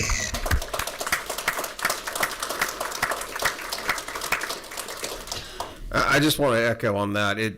So many times we vote on a budget, and we set certain amounts, and we see DNR, we see Department of Corrections, we see State Patrol and MCCD, but it's just very eye-opening to hear from real people, real stories, and struggles that people have and sacrifice that people have gone through. Number 15, is that Debbie? Representative Buckner. Thank you, Mr. Chairman. I just want to echo saying thank you for sharing, because I know it was difficult and to have to relive all of that. And as a former state employee that is retired too, and a member of the Georgia State Retirees Association, I don't mean any disrespect to anybody in the system or on this board, but it is true, and it happened to me as well, that I was told you won't make much money working for the state, but you'll have good benefits. I can't honestly remember them telling me I'd have the 3% COLA, but they said I'd have a good retirement and I'd have holidays and paid time off, and I did, and I enjoyed my time working for the state. But I have since I've been on this committee, seen at least one handbook that did promise the COLA. And I know I've worn myself out every year that I've been on this committee. I have asked for the COLA at every opportunity. And I think Mr. Podvin has gotten to where he just expects it at some time during the legislative session. And it hasn't, and I still want us to find a way. And I think we may be on that path. It feels like it's taken forever, and it feels like it shouldn't take as long as it is. And I agree with Senator McLaurin. If we have a surplus, that is taxpayer money. That's right. And it should be used for the people who serve the taxpayers. And we need to figure out a way to solve this problem. And sooner, not later. Thank you. Thank you very much, Representative Buckner. That's all our tell our speakers for the night, or that have signed up anyways. It's 6:15. Colonel Hitchens, well, I would ask you to come to the podium. I know you can, or you can come to the table, either one. I just want to kind of Colonel Hitchens. summarize what we've heard here today. You know, I spent 43 years in state government before I retired. 2 months after I retired, I qualified to run for the State House. And throughout our careers, you've heard the stories, and I can tell you, you know, I was in 4 shootouts. I was in a run and gun battle with an armed robber of 25 miles on 995. I had a mental patient pull a switchblade on me and chase me around the car. I had a guy that I was chasing, went into a house, ran down the hallway, reached in a closet, pulled out a shotgun and stuck it in my face and said, "You better get the hell out of here before I blow your brains out." And I jumped out the window and went and got my shotgun. I was 35 feet from the bomb in Centennial Park when it went off. And these aren't unusual stories. I mean, it's throughout. When I was the commissioner, I've been the department head in 2 different agencies. When I was the commissioner, I used to routinely go down to Grady when they were medevacing somebody and been beat up, beat with a tire iron, stabbed, shot. Yeah. 15 members of our department killed while I was there. I knew every one of them, at least briefly. And my roommate in trooper school was killed. I came on the state patrol in 1969. I got out of the Marines because I'd been back from Vietnam 2 years. And the rotation was, you go over there for 13 months, you come back 2 years, and it's time to go again. I took a significant loss in pay. I made $450 an hour when I was first hired. But what these people feel like is they worked, they did what they were supposed to do, and they felt like somebody was guarding their retirement. The people who were entrusted with it were taking care of it, and when they retired, they would get that. My wife's a state retiree. I'm in good shape.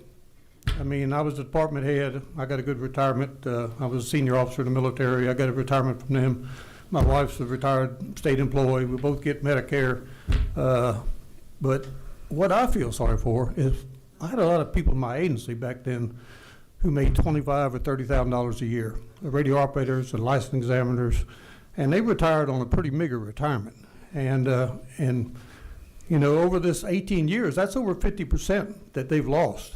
And my oldest daughter is a retired teacher. You know, she gets her 3% every year. And I had 2 aunts that were teachers. They got theirs. And there just seems to be some inequity. And I don't know whose fault it is. I mean, but they just feel like they've been betrayed by the state. Okay.